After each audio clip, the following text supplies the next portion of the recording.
Tata Motors हो जाएगी बंद, ये कहने वालों के आज मुंह बंद हो गए हैं। कुछ समय पहले तक जो लोग कहते थे कि टाटा मोटर्स दिवालिया होने वाली है, वो आज खुद ही कह रहे हैं कि भैया गाड़ी हो तो टाटा जैसी वरना ना हो। तो आखिर क्या है टाटा की टर्नआउट स्टोरी?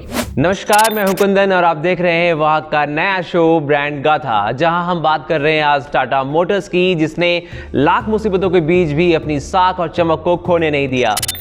इससे पहले कि हम इस वीडियो को आगे बढ़ाएं, हमारे चैनल को लाइक और सब्सक्राइब करना बिल्कुल भी ना भूलें। चलिए कहानी को आगे बढ़ाते हैं।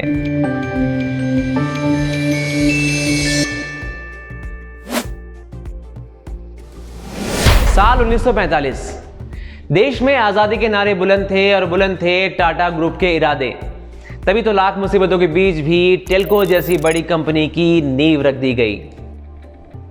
शुरुआत की गई बॉयलर्स और ट्रेन के इंजन बनाने से, लेकिन कुछ ही समय में टाटास ने हैवी इंजीनियरिंग में भी कदम रखने का फैसला ले लिया।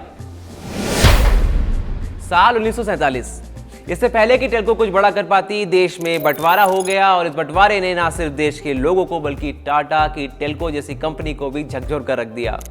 शायद आपको ये बात पता ना हो, मगर टेल्को में काम करने वाले लोगों में सबसे ज्यादा संख्या थी पठानों की। लेकिन जैसे ही दंगे हुए, इन पठानों को जमशेदपुर छोड़कर पाकिस्तान जाना पड़ा। होना क्या था? कंपनी का काम ठप। इस झटके के बाद टाटा ने किसी तरह बॉयलर तो बना लिया, मगर ये कहानी महज इतिहास के पन्नों तक ही सीमित रही। हालांकि इसके बाद कंपनी ने अगले एक दशक में 10,000 से भी ज्यादा रेल इंजन तैयार कर दिए, जिन्हें बड़े गौरव के साथ इंडियन रेलवेज में शामिल किया गया। लेकिन तब तक टेल्को के मैनेजमेंट को यह बात भी समझ आ चुकी थी कि उनकी बिजनेस के सामने खड़ी है कुछ और बड़ी चुनौतियां। क्योंकि कंपनी का पूरा बिजनेस सिर्फ और सिर्फ गवर्नमेंट से मिलने वाले ऑर्डर्स पर निर्भर करता था और लॉन्ग टर्म में इस बिजनेस मॉडल के फेल होने की पूरी संभावना थी, टेल्को ने कुछ बड़ा करने की ठानी और तैयार किया जाने लगा एक नया गेम प्लान। तो क्या था वो गेम प्लान? 1950 के दशक में टेल्को को जर्मन वाहन निर्माता कंपनी डैमलर बेंज से गाड़ियां बनाने का प्रस्ताव मिला। दोनों कंपनियों के बीच लंबे दौर की बातचीत चली, मगर डैमलर की ओर से रखी गई कुछ शर्तों के चलते डील पर खतरे के बादल मंडराने लगे। टेल्को का नया प्लान अब करीब करीब धराशायी हो चुका था। लेकिन वो कहते हैं ना कि भाग्य का लिखा बदला नहीं जा सकता। इस पूरी उठापटक के बीच डैमलर के चेयरमैन की एक लाइन ने टेल्को की खत्म होती उम्मीदों को फिर से जिंदा कर दिया। उन्होंने जेआरडी टाटा से कहा, आप इस डील पर खुद ही शर्तें क्यों नहीं तैयार कर लेते? फिर क्या था?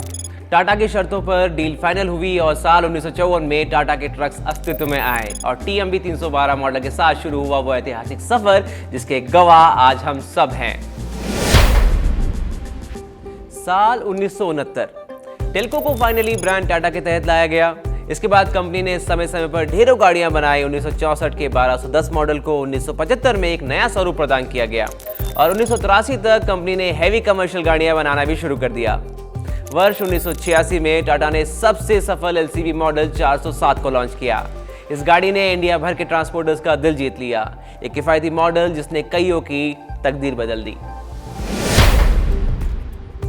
साल 1991। ये वो दौर था जब टाटा बड़े बदलावों से गुजर रही थी। इसी साल कंपनी ने अपनी पहली इंडिजिनस पैसेंजर गाड़ी टाटा सिएरा लॉन्च की। जिस किसी ने भी इस गाड़ी को देखा है या फिर इसका इस्तेमाल किया है, वो जानते हैं कि ये गाड़ी कितनी लेजेंडरी है। सीट पर बैठे नहीं कि राजाओं वाली फीलिंग आती थी।